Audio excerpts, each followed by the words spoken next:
Graças a Deus por mais uma IBD Online. Seja muito bem-vindo para a nossa aula, a lição número 8 da revista do terceiro trimestre das lições bíblicas que tem por título geral a Igreja em Jerusalém. Hoje vamos estudar sobre uma igreja que enfrenta os seus problemas, baseado no texto de Atos capítulo 6. Meu nome é Jonathan, irei hoje acompanhar vocês em mais uma dessas aulas. Tentamos anteriormente fazer uma gravação que deu errado, acredito que algumas pessoas participaram, mas nós estamos gravando dessa vez, espero que dessa vez dê certo, se Deus assim nos permitir. Então abra sua Bíblia, abra sua lição, abra seu coração e vamos ver o que o Senhor tem para nos trazer nesta aula. A lição número 8, ela vai tratar do texto de Atos 6, como havia dito, e o texto áureo é Atos 6:3, que diz: Escolhei, pois, irmãos, dentre vós 7 varões de boa reputação, cheios do Espírito Santo e de sabedoria, aos quais constituamos sobre este importante negócio. A verdade prática diz: uma igreja cheia da sabedoria do Espírito age sabiamente para resolver conflitos de relacionamentos. E, como havia dito, o texto da leitura bíblica em classe é Atos 6, do 1 ao 7, que traz o seguinte texto. Ora, naqueles dias, crescendo o número dos discípulos, houve uma murmuração dos gregos contra os hebreus, porque as suas viúvas eram desprezadas no ministério cotidiano. E os 12, convocando a multidão dos discípulos, disseram: Não é razoável que nós deixemos a palavra de Deus e sirvamos às mesas. Escolhei, pois, irmãos dentre vós, 7 varões de boa reputação, cheios do Espírito Santo e de sabedoria, aos quais constituamos sobre este importante negócio. Mas nós perseveraremos na oração e no ministério da palavra. E este parecer contentou a toda a multidão, e elegeram Estevão, homem cheio de fé e do Espírito Santo, e Filipe, e Prócoro, e Nicanor, e Timão, e Parmenas, e Nicolau, prosélito de Antioquia. E os apresentaram ante os apóstolos, e estes, orando, lhes impuseram as mãos. E crescia a palavra de Deus, e em Jerusalém se multiplicava muito o número dos discípulos, e grande parte dos sacerdotes obedecia à fé. O primeiro tópico tem o seguinte dizer: a identificação dos conflitos. E o primeiro subtópico que o comentarista colocou é o conflito de natureza cultural. É bom destacar que esse problema que a igreja cristã do primeiro século enfrentou tinha uma enorme importância. Primeiro que muitos estudiosos entendem, assim também como eu concordo, que se este problema não fosse resolvido, a igreja primitiva teria nos primeiros anos, nas primeiras décadas, sofrido uma cisão, uma ruptura, antes mesmo do seu primeiro concílio, em Atos 15, que é o concílio de Jerusalém. E isso poderia ter uma repercussão muito ruim para o progresso do evangelho, o crescimento da fé cristã. Talvez a história fosse bem diferente se isto tivesse ocorrido. E é bom entendermos o que é que gerou esse problema. A gente vai perceber na leitura do texto que fica muito claro como o autor, Lucas, expõe que havia uma divisão, haviam 2 grupos grandes da igreja primitiva, que eram grupos de cristãos que seguiam por uma ordem mais cultural em Jerusalém, viviam, falavam e exerciam a sua religião muito mais próxima do contexto judaico, ou seja, com o contexto da língua hebraica, e no seu cotidiano muito provavelmente falavam constantemente o aramaico. E essas línguas, elas não são idênticas, não são as mesmas línguas. Talvez uma aproximação que geralmente se usa é tentar comparar o português com o espanhol, embora sejam semelhantes em algumas palavras, mas não eram exatamente iguais e nem sempre é tão fácil de compreender o que se quer dizer.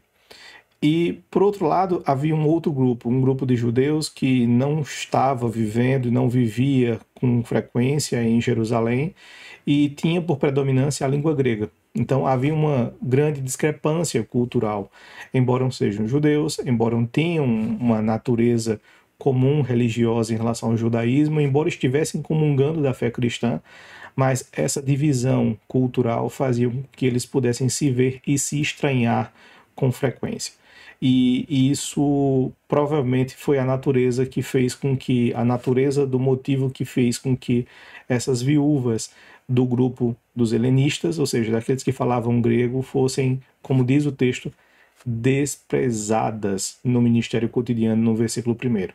Então, havia um descuido que os judeus e cristãos agora estavam exercendo um certo desprezo, um certo destrato com os mais necessitados. Estavam falhando com relação à sua fé e os apóstolos foram chamados para tomar uma posição. É bom destacar que a decisão que foi tomada, o parecer que foi tomado dos apóstolos não levou em conta uma certa interpretação mística ou muito espiritualizada. Eles não espiritualizaram a questão, não atribuíram forças superiores, não atribuíram ao demônio, e seja lá qual for a intenção oculta, eles tiveram que tomar decisões claras e objetivas para resolver o problema. E isso é muito interessante para a gente aprender nos dias atuais, porque muitas vezes a gente vai culpabilizar o diabo de inúmeras coisas e não vai tomar nenhuma decisão para resolver de forma efetiva. Oração é importante, mas tem muitos momentos que precisamos agir com sabedoria, entender a natureza do problema e trazer uma solução. E eu vejo que os apóstolos fizeram isso e fizeram muito bem. Um ponto importante a destacar nesse texto, o comentarista não trouxe, mas acredito que seria interessante a gente pensar, é que o texto traz a ideia de que os 12, ou seja, os apóstolos, eles tomaram uma decisão. Eles concluíram que era necessário fazer o quê? Chamar pessoas, 7 homens, e eleger esses homens para tomar conta dessa função, enquanto eles iriam se dedicar àquilo que eles acreditavam que seria prioritário para eles enquanto apóstolos, que era a oração e o ministério da palavra. E isso é interessante porque a gente pode perceber aqui uma tendência, um modelo de governo, de gestão eclesiástica muito mais próxima de um colegiado participativo, em que a igreja é chamada a participar das decisões juntamente com os 12. Note que não há uma centralização em uma única pessoa, em João, ou mesmo, como muitos dizem, em Pedro. Na verdade, os apóstolos estavam tomando essa decisão. E os apóstolos estavam devolvendo, entregando, melhor dizendo, entregando nas mãos dos irmãos a decisão de quem que seriam as melhores pessoas para tomar conta disso. E note que existe um elemento não muito explícito para nós, de cultura brasileira, de língua portuguesa do século XXI, nós não percebemos com muita clareza aquilo que está presente nos nomes dos eleitos. Temos 7 nomes de natureza grega. Então, eles encontraram no grupo dos que estavam sendo desprezados os nomes das pessoas mais capacitadas ou mais indicadas para esse ministério, com 3 atribuições importantes. Vamos falar mais sobre isso um pouco mais à frente. Mas isso de antemão é importante para a gente ter em mente. E então, aqui cabe a gente pensar um pouco mais sobre como a igreja lida com os seus problemas. Se a gente vai ignorar os nossos problemas, se a gente vai apenas orar, não que orar seja pouco, mas que muitas vezes é necessária a ação. A oração acompanhada da ação é muito mais eficiente do que só a oração e do que uma certa espiritualização mística da fé cristã, atribuindo ao diabo todo tipo de problema. Então, muitas vezes a gente vai precisar orar, mas muitas vezes a gente vai precisar orar e agir. Orar e trabalhar. E assim eles fizeram, tomaram uma decisão assertiva. Note que a decisão da escolha dos 7 não foi dos apóstolos. No versículo 4, versículo 5, melhor dizendo, a gente vai encontrar a expressão: e este parecer contentou a toda a multidão. Ou seja, qual parecer? De escolher pessoas para tomar conta desse importante negócio, como diz essa versão que estamos utilizando, que é a versão que a revista utilizou. E diz, e elegeram. Quem elegeram? A multidão. A multidão elegeu Estevão e os demais. Note no versículo 6 que diz, e os apresentaram ante os apóstolos. Então, não foi os apóstolos que escolheu. Os apóstolos disseram no versículo 3, escolhei, pois, irmãos, dentre vós. Então, eles facultaram essa responsabilidade, compartilharam essa também responsabilidade. E é muito importante que os líderes espirituais, os líderes da igreja contemporânea possam perceber que é necessário facultar essa responsabilidade, compartilhar as responsabilidades com líderes, com pessoas capazes, para poder também resolver da melhor maneira possível os problemas que a igreja enfrenta. É importante lembrarmos de textos que falam sobre não sermos indiferentes aos problemas e não tratarmos os outros de maneira que corrobore com uma certa acepção de pessoa. Então, textos importantes, como por exemplo, Gálatas capítulo 3, versículo 28 diz: Nisto não há judeu nem grego, não há servo nem livre, não há macho nem fêmea, porque todos vós sois um em Cristo Jesus. Então, o apóstolo Paulo, escrevendo aos Gálatas, deixa explícito que essa distinção, essa divisão, essa visão humana de se colocar como superior ou enxergar o outro como inferior por conta de uma atribuição, seja ela social, seja ela étnica, seja ela de gênero, não faz sentido em Cristo. Não só esse texto, temos também outros, mas eu vou destacar apenas mais um, que é o texto de Colossenses, capítulo 3, o versículo 11, onde diz: Onde não pode haver grego nem judeu, circuncisão nem incircuncisão, bárbaro, cita, escravo, livre, porém Cristo é tudo em todos. Então, é fundamental que uma igreja cristã possa viver com a perspectiva diferente de uma perspectiva mundana, que faz acepção, que julga e que trata as pessoas de acordo com o seu estado social, com a sua condição financeira, com a sua aparência. Isso é completamente inadmissível na fé cristã. O segundo subtópico diz conflito de natureza social. E é interessante a gente perceber que é um problema grave, é um desprezo àqueles que estavam mais necessitados, que eram as viúvas, e a caracterização da igreja no primeiro século, a igreja primitiva, era uma igreja cheia do Espírito Santo. Mas isso não significa dizer que não haveria problemas, que não haveriam falhas de outras pessoas, inclusive das pessoas que possam ser cheias do Espírito Santo. Porque uma coisa é Deus te encher, e outra coisa é significar que você seja perfeito, que você nunca vai falhar, que você não vai errar. Pode ser que ser cheio do Espírito te dê mais condições de entender a vontade de Deus e se inclinar à vontade de Deus, ser mais sensível à vontade de Deus e isso te afastar de erros. Mas isso não te coloca na condição de imunidade ao pecado. E isso a gente já pode perceber com essa igreja que estava enfrentando um conflito de natureza social, sem dúvida nenhuma. O versículo 1 diz, do capítulo 6, porque as viúvas eram desprezadas no ministério cotidiano. Note que era um serviço, era uma prática, era uma tarefa da igreja de forma cotidiana, não era uma vez no mês, era constantemente responsáveis por cuidar daqueles que eram mais desamparados, que nesse caso aqui seriam as viúvas. Não havia esse amparo social comum nos dias atuais, em que o governo mantém, dá assistência, existe pensões, existe todo um sistema social e financeiro, econômico para dar assistência aos mais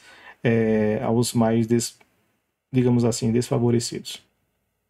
Seja como for, como já falamos em outras lições, dentro do Antigo Testamento e do Novo Testamento, a prática judaico-cristã insistia na ideia de que você deveria dar assistência plena a essas pessoas que tanto necessitavam, sejam as viúvas, sejam os órfãos, sejam os pobres, sejam elas quem for, era necessário que a igreja tivesse esse cuidado. Israel precisava ter esse cuidado e a igreja cristã também precisava. Vários textos a gente podia citar. Vou citar apenas alguns e ler apenas um que eu diria mais importante, considerando que já falamos disso em outras lições. E um texto que a gente poderia ver é o de Deuteronômio, capítulo 14, versículo 29, que dá referência sobre esse cuidado, Salmos 68, 5, Isaías 20, 47, um texto muito importante que Paulo escreve a Timóteo na sua primeira carta, 1 Timóteo, capítulo 5, do versículo 3 até o 16, Paulo vai detalhar quem são as viúvas que deveriam fazer parte da lista de assistência da igreja. Então, ele detalha aspectos importantes que deveriam ser considerados nessa assistência. Mas o texto que vamos ler é Tiago, capítulo 1, versículo 27. O líder da igreja em Israel, em Jerusalém, no primeiro século, na igreja primitiva, chamado Tiago Justo, irmão de sangue do próprio Senhor Jesus Cristo, escreve o seguinte no seu primeiro capítulo, versículo 27. A religião pura e imaculada para com Deus e Pai é esta: visitar os órfãos e as viúvas nas suas tribulações e guardar-se incontaminado do mundo. Então, é fundamental que a igreja possa perceber os seus erros, não encobrir os seus erros, não se perder em manobras políticas para agradar as outras pessoas e não desprestigiar, desfavorecer ainda mais os mais necessitados. Então, é fundamental que a igreja se importe e tenha essa sensibilidade.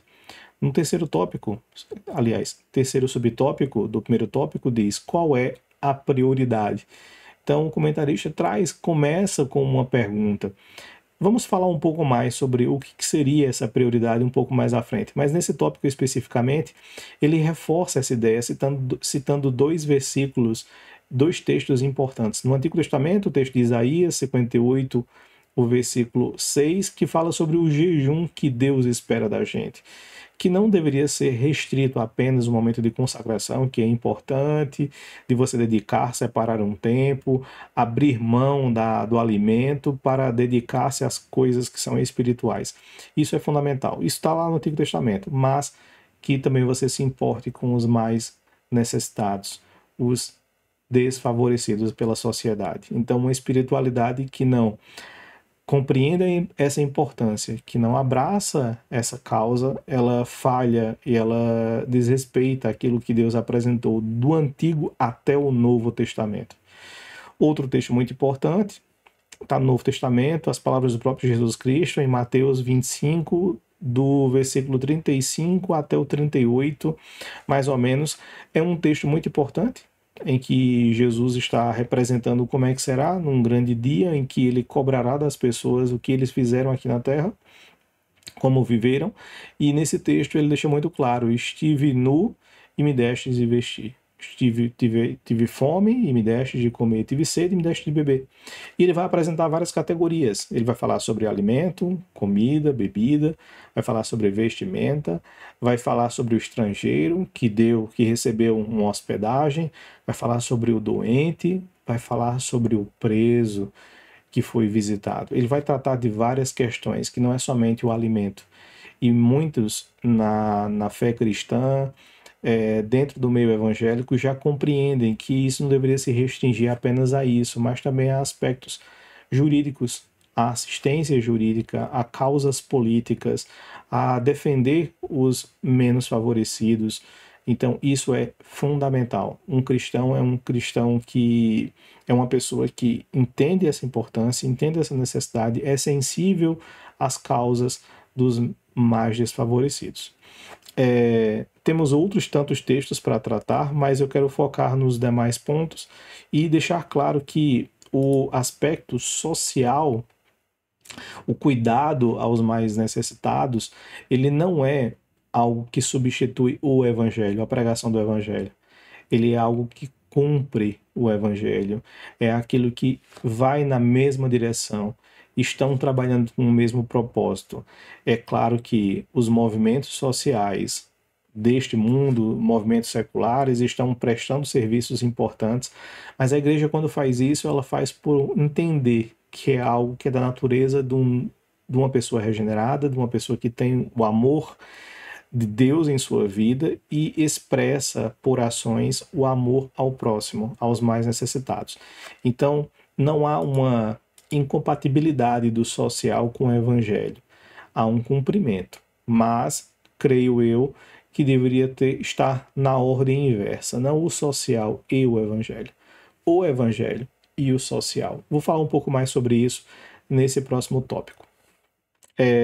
Vamos começar agora um segundo tópico que é muito importante e quero trazer um contraponto sutil, em relação ao que o comentarista traz nessa lição.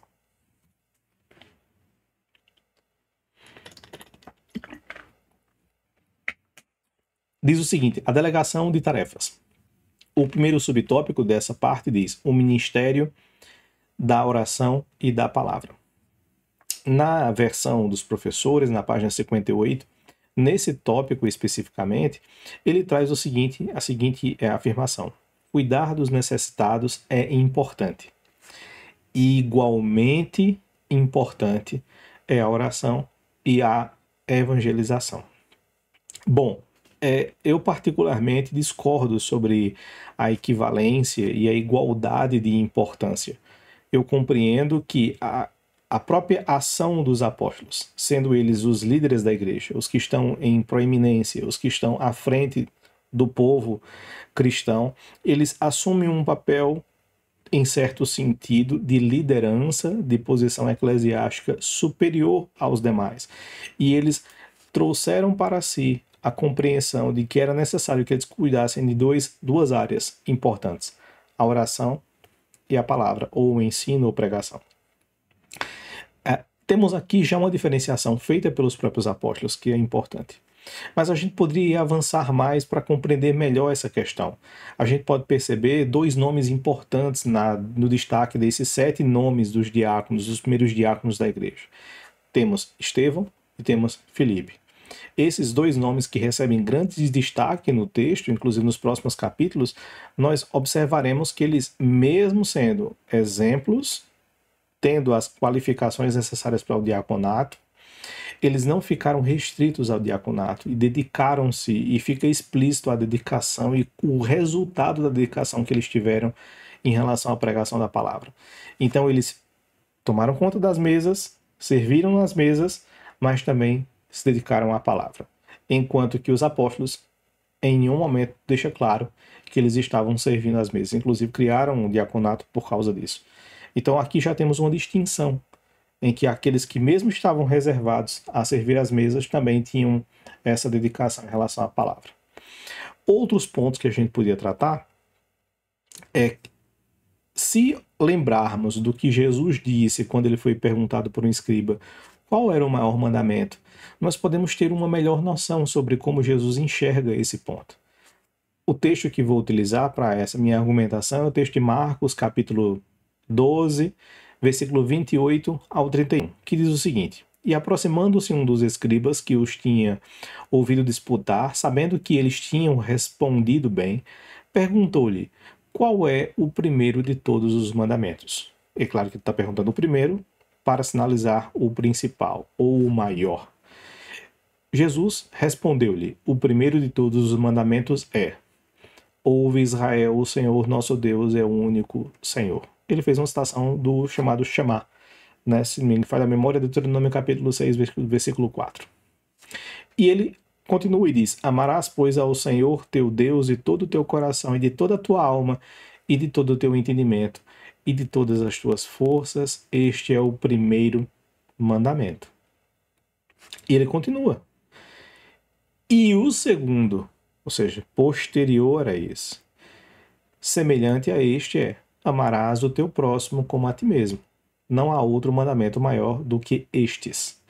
Então, e inclusive é colocado como uma síntese, um resumo de toda a lei. Então, Jesus faz uma distinção, e é necessário fazer essa distinção, porque, assim como outros teólogos, precisamos enxergar que o propósito da igreja pode ser dividido em áreas. Áreas voltadas para Deus, áreas voltadas para o cristão e áreas voltadas para a evangelização, para o mundo, para os que não são convertidos. São áreas. E, inegavelmente, a nossa dedicação a Deus expressa, por exemplo, na adoração, expressa na oração, expressa na própria pregação, em certo sentido, tem uma relevância superior àquilo que eu vou fazer ao meu próximo. Porque eu o amo, porque ele é a imagem e semelhança do próprio Deus, do próprio Criador. É sempre a partir do próprio Deus. Eu preciso mostrar amor, e eu mostro amor porque eu recebi esse amor de Deus. E esse amor volta para Deus e reflete também no meu próximo.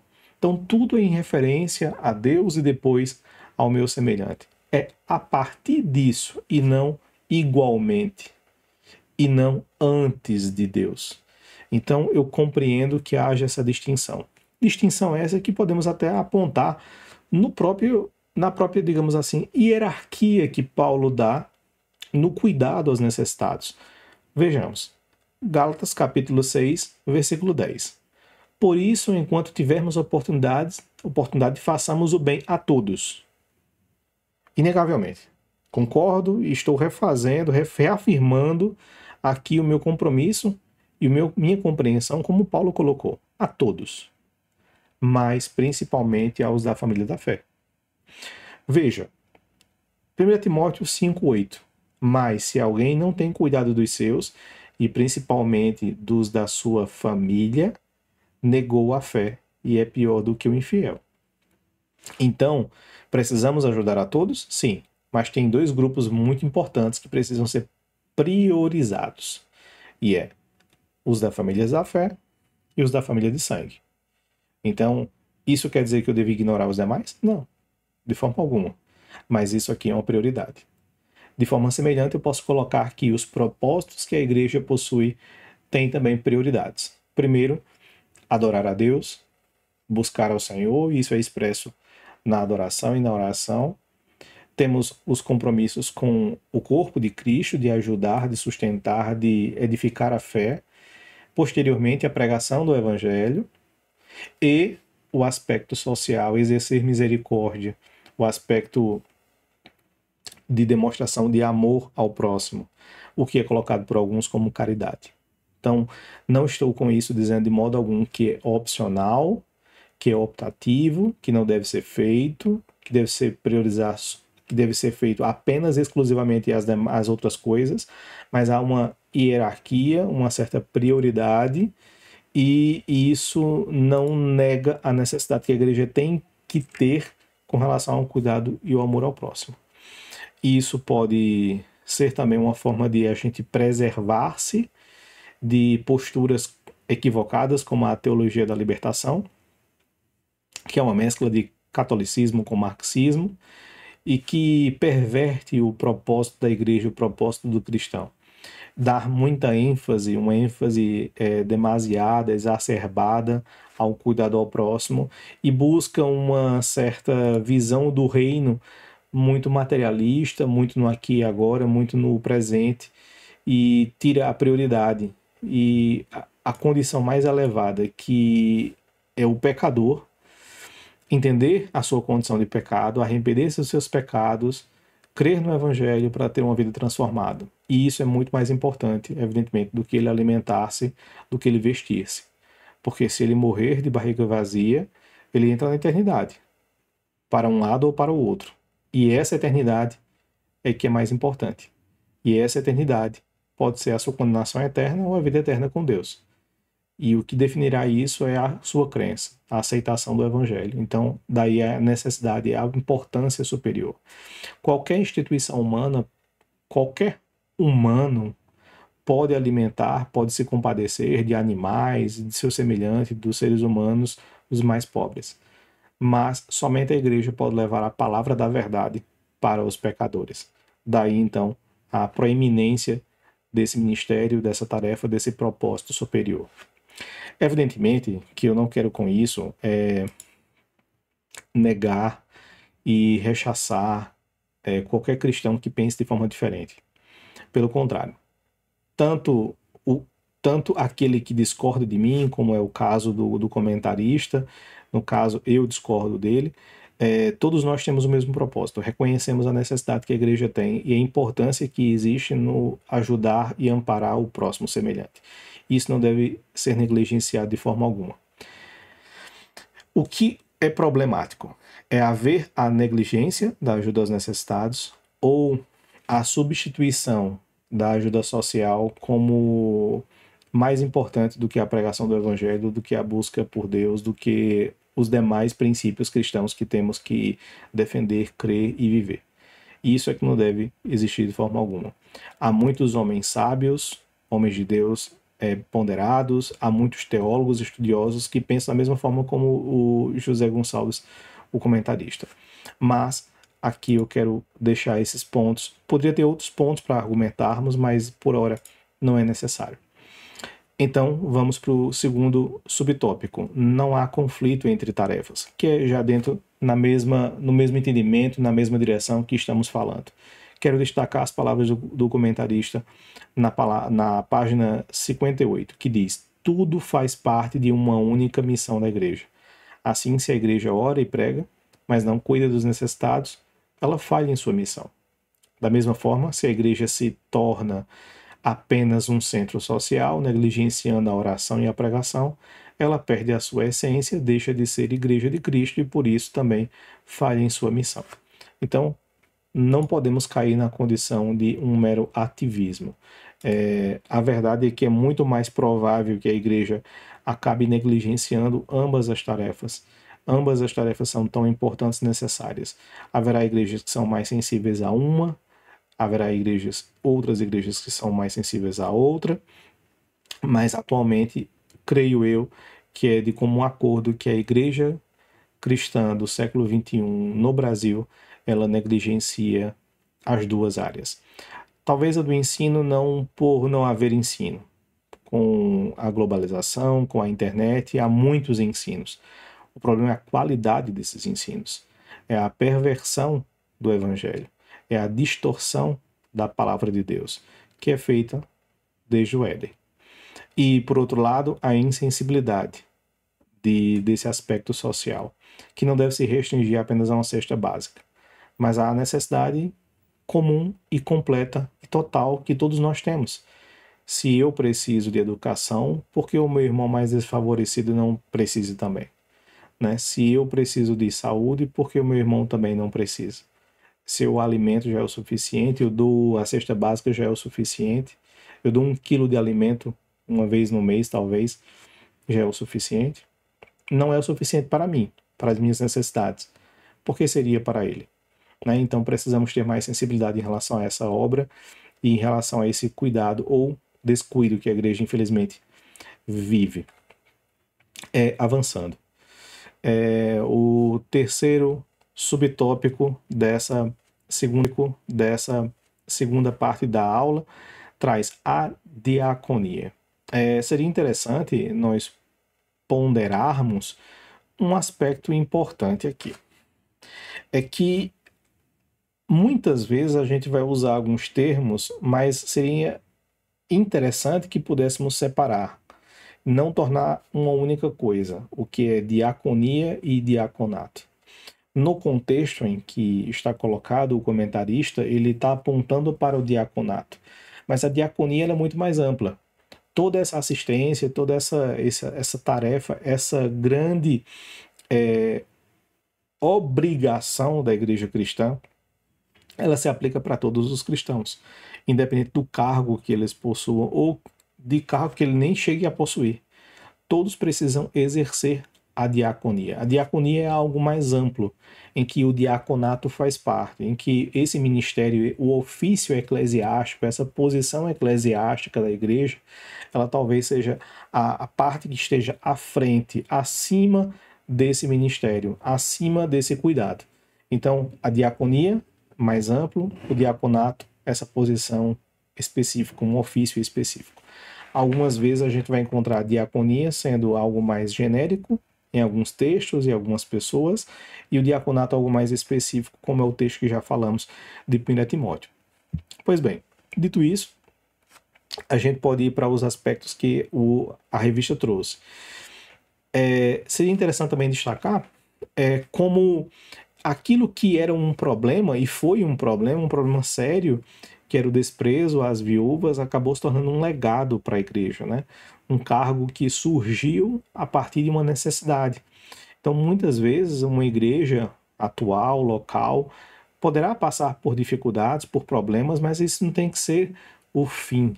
Não precisa ser visto apenas como um problema, mas talvez uma forma que o Senhor tem para conduzir-nos para outros propósitos. Muitas vezes a gente encontra pessoas dizendo: fulano é um enviado do diabo para a minha vida, foi o diabo que colocou aquilo na minha vida, ou o diabo está fazendo tal coisa em minha vida. Muitas vezes pode ser, não nego, mas Isso também pode ser uma forma de Deus trabalhar, de Deus agir por meio de você, através de você, na sua vida, por seu intermédio, para alcançar outras pessoas. Vejo que a igreja cristã do primeiro século percebeu isso e agiu de forma correta nesse sentido. E o comentarista ele fez um destaque sobre a expressão este importante negócio. A palavra usada no texto de Atos, capítulo 6, versículo 3, no original para negócio seria creia. Essa creia não seria a melhor tradução ao que eu entendi consultando outras traduções, outras versões e o dicionário em grego. A melhor seria necessidade. Um ministério, uma tarefa, um serviço em que a igreja se dedicava. Não tem essa palavra importante no texto original em grego. E é claro que foi colocada para dar relevância ao negócio. Então, a melhor colocação seria uma necessidade. Necessidade, não um capricho, não é algo optativo, mas é uma necessidade. Esse serviço é necessário. É isso que Lucas colocou e era muito importante. Não estou fazendo caso da expressão este importante negócio, desde que não se queira utilizar esse negócio como business, como um sentido de negociar um valor financeiro, incluindo uma interpretação, uma conotação monetária a isso, porque não havia. Ao contrário, a igreja estava se dedicando em ajudar os que mais necessitavam, não era em lucrar, não era ter proveito. O proveito era cumprir a vontade de Deus. Porque, inclusive, no próprio texto de Atos, encontramos a expressão muito interessante: bem-aventurado é aquele que dá. Né? Então, é muito importante ter esse legado cristão na nossa prática cotidiana. Outros pontos interessantes é que ele vai trabalhar as características do diácono em Atos 6. Geralmente, as pessoas percebem três, que todo mundo sabe, que é ter uma boa reputação, ser cheio do Espírito Santo e cheio de sabedoria. A verdade é que eu acredito que todos os professores, todos os estudiosos e comentaristas, quando passam por esse texto, de alguma maneira acabam destacando o fato de que são características tão importantes, tão relevantes e que passam a ser tão raras que nem sequer posições eclesiásticas mais elevadas, por assim dizer, como se costuma, não possuem essas atribuições, como é o caso do presbitério, ou pastores, ou evangelistas. Enfim, veja os atributos: ter uma boa reputação, ser cheio do Espírito Santo e ser cheio de sabedoria. Essas são as características daquele que estava para cuidar do serviço social, tal qual ele é. Não é apenas um serviço apenas, não é aquela função só meramente do porteiro, mas alguém que é importante no corpo de Cristo, no andamento dos serviços que os cristãos precisam exercer no cotidiano, como uma necessidade, como o texto bíblico está apresentando.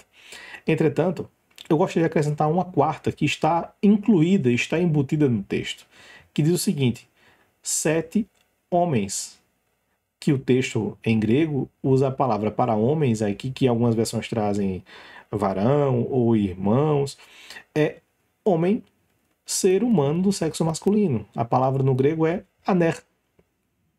Ele não é um sentido genérico, como poderia ser com anthropos, para falar que era ser humano. Anthropos incluiria homem e mulher. Aner inclui apenas o sexo masculino.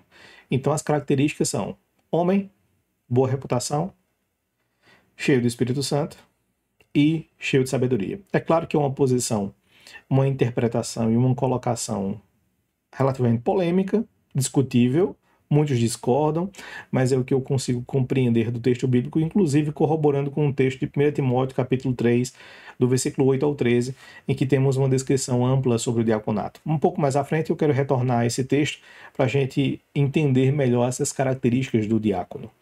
Mas antes de encerrar esse tópico da lição e irmos para o tópico final, eu gostaria de fazer um destaque importante ao auxílio vida cristã, equilíbrio ministerial, que é um acréscimo, uma adição, um texto interessante que geralmente nas revistas a gente encontra, que na minha versão de professor, na página 58 a 59, está escrito em uma parte o seguinte: Se você já ocupa uma posição de liderança e está sobrecarregado por suas responsabilidades, determine quais são as habilidades que lhe foram dadas por Deus e reveja suas prioridades. Então procure outras pessoas para ajudá-lo. Aqui também caberia incluir a ideia de que é preciso ter uma compreensão do líder dessas pessoas que estão sobrecarregadas. Perceber que ele precisa entender qual a prioridade e muitas vezes descansar. Precisamos descansar. Precisamos muitas vezes se abster de tarefas. Muitas vezes, eu, enquanto psicólogo, acabo encontrando alguns irmãos extremamente estressados, sobrecarregados, desgastados por tanto tempo à frente do ministério.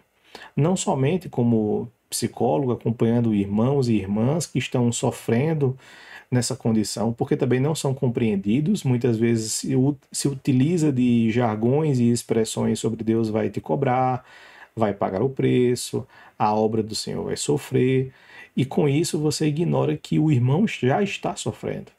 E que se um está saindo, cremos que Deus levantará, porque a obra é do Senhor. Fazemos parte dela, mas ela não é a nossa obra, é a obra do Senhor. E eu não estou dizendo isso para abrir mão e apontar para uma negligência, mas para um cuidado mais pastoral, mais humano. Ter compaixão é necessário, é fundamental. Nós não podemos assumir uma posição que nos aproxima de um assédio espiritual, que é algo novo, pelo menos o termo, a compreensão do que acontece, mas acontece. Precisamos ter essa sensibilidade. Então, irmão que passa por um momento de sobrecarga, veja quem pode te ajudar. Veja se é possível alguém te auxiliar ou te substituir. E se não for possível uma das coisas e você não aguentar mais, é hora de você parar, para que você se recupere, fique bem espiritualmente, não cumpra só por cumprir suas tarefas, e que espero assim que o teu líder espiritual possa te compreender, possa te ajudar. Né? Porque é muito desumano você dizer que não aguenta, não suporta mais, e sua família sofre, e seu tempo sofre, e você não consegue mais nenhuma folga, porque as pessoas não conseguem compreender que você também é um ser humano e não é um robô. Então, é um ponto importante a gente destacar, para então chegarmos na última parte dessa aula, no tópico 3.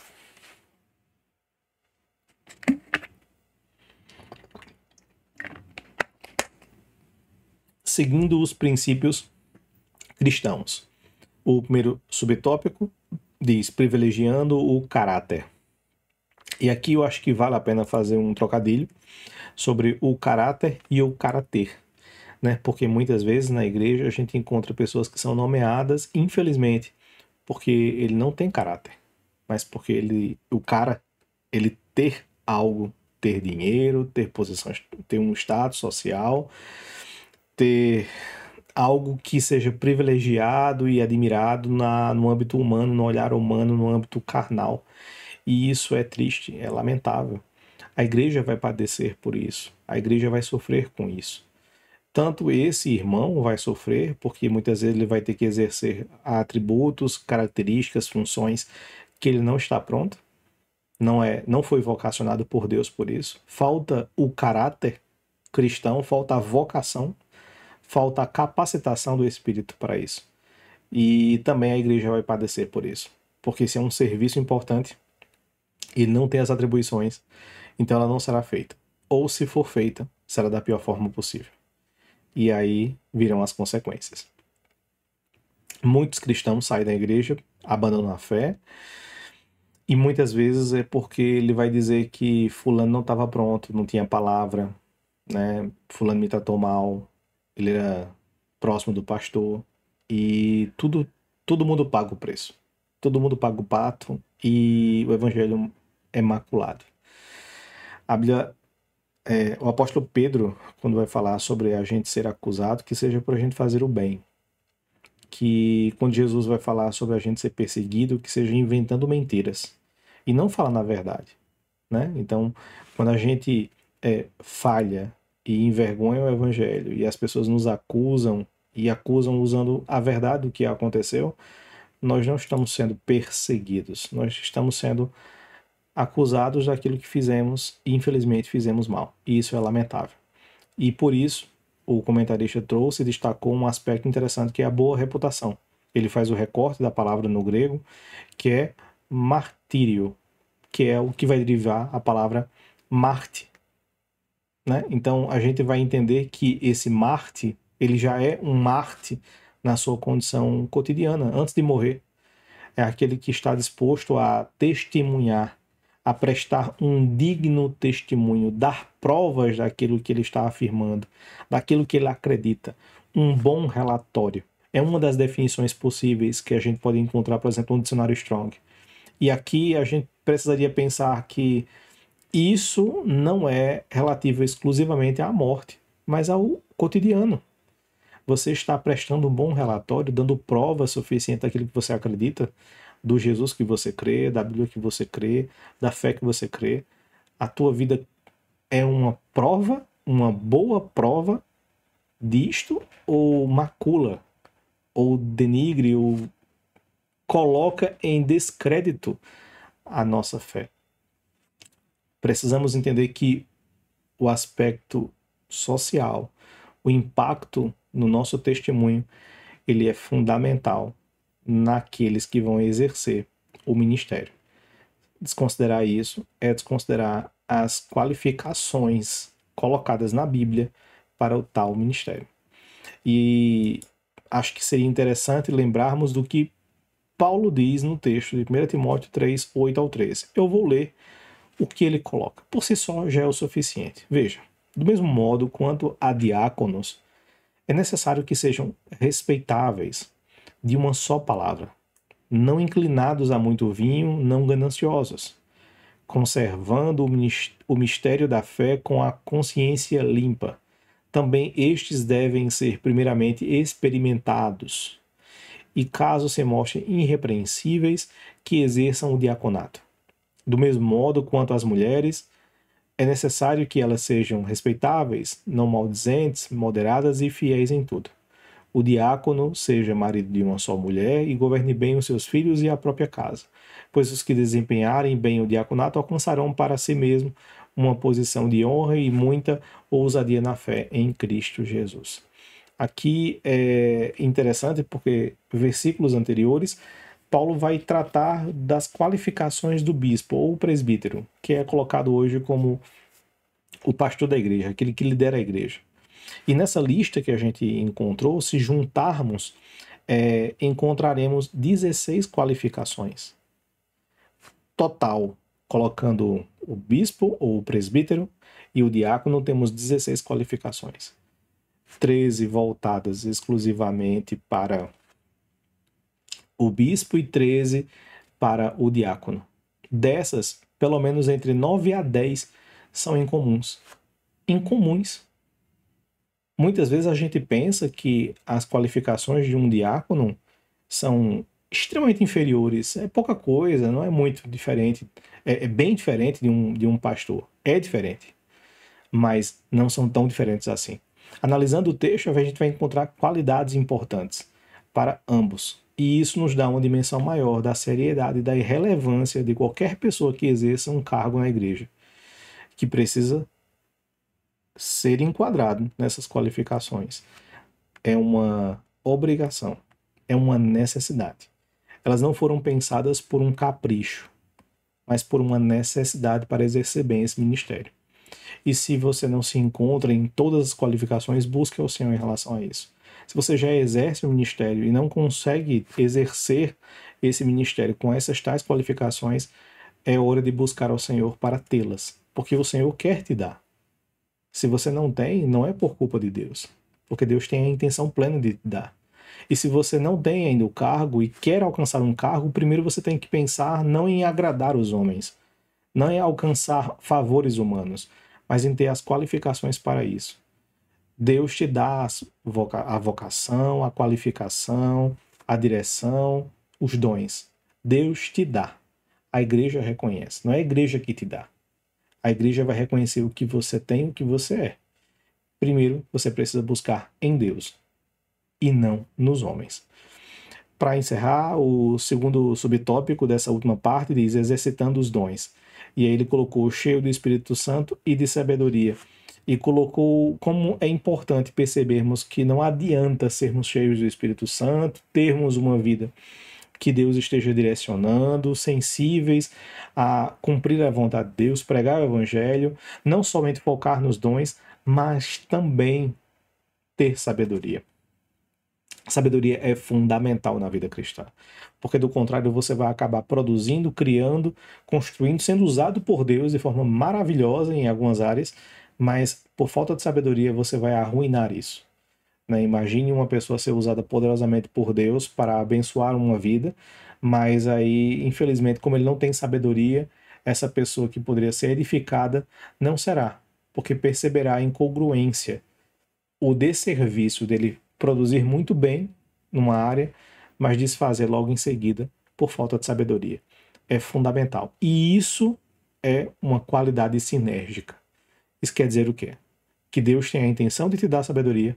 Quem não tem, o texto de Tiago diz: busque, peça a Deus, porque Ele quer te dar. E Ele não passa em rosto. Então a vontade de Deus é nos dar sabedoria. Se nós não a temos, é uma responsabilidade, infelizmente, nossa. E, infelizmente, é uma escassez da igreja. É preciso termos sabedoria. Espero que essa aula tenha edificado tua fé. Espero que você tenha sido abençoado com essa aula. Gostaria mais uma vez de refazer o pedido de você compartilhar com outras pessoas, comentar caso você ache que é necessário, e sinta-se à vontade para estar conosco em nossa congregação. O endereço da igreja está aqui no canal e você é nosso convidado para participar das aulas presenciais, se você assim quiser. Que Deus possa te abençoar e nos vemos na nossa próxima aula, se Deus quiser.